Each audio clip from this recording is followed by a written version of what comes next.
ആവർത്തന പുസ്തകം 16-ാം അധ്യായം 1 മുതലുള്ള വാക്യങ്ങൾ. അബീബ് മാസം ആചരിച്ച് നിന്റെ ദൈവമായ യഹോവയ്ക്ക് പെസഹ കൊണ്ടാടേണം.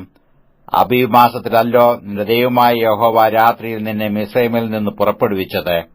യഹോവ തന്റെ നാമം സ്ഥാപിപ്പാൻ തിരഞ്ഞെടുക്കുന്ന സ്ഥലത്ത് നിന്റെ ദൈവമായ യഹോവയ്ക്ക് പെസഹ യാഗമായി ആടുകളെയും മാടുകളെയും അറുക്കേണം.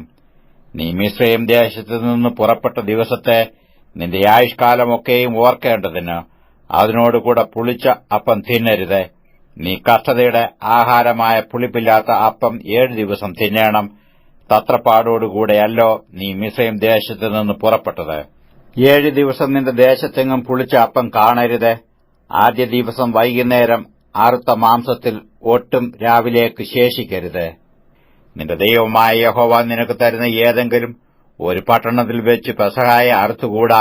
നിന്റെ ദൈവമായ യഹോവ തന്റെ നാമം സ്ഥാപിപ്പാൻ തിരഞ്ഞെടുക്കുന്ന സ്ഥലത്ത് വെച്ച് മാത്രം സന്ധ്യാസമയത്ത് നീ മിസ്രയീമിൽ നിന്ന് പുറപ്പെട്ട നേരത്ത് തന്നെ സൂര്യനസ്തമിക്കുമ്പോൾ പെസഹായെ അറുക്കണം. നിന്റെ ദൈവമായ യഹോവ തിരഞ്ഞെടുക്കുന്ന സ്ഥലത്ത് വെച്ച് അതിനെ ചുട്ടുതിന്നണം. രാവിലെ നിന്റെ കൂടാരത്തിലേക്ക് മടങ്ങിപ്പോയിക്കൊള്ളാം. 6 ദിവസം പുളിപ്പില്ലാത്ത അപ്പം തിന്നണം. 7-ാം ദിവസം നിന്റെ ദൈവമായ യഹോവയ്ക്ക് സഭായോഗം കൂടേണം. അന്ന് വേലയൊന്നും ചെയ്യരുത്.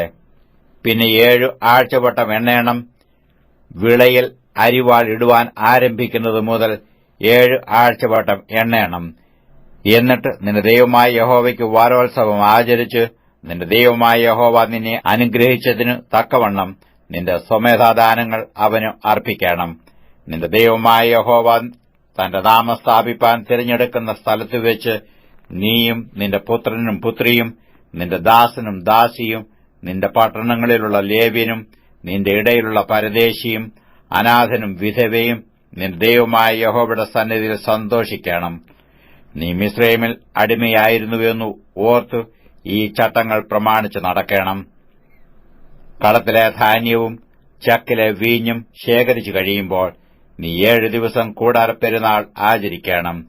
ഈ പെരുന്നാളിൽ നീയും നിന്റെ മകനും മകളും നിന്റെ ദാസനും ദാസിയും നിന്റെ പട്ടണത്തിലുള്ള ലേവ്യനും പരദേശിയും അനാഥനും വിധവയും സന്തോഷിക്കണം.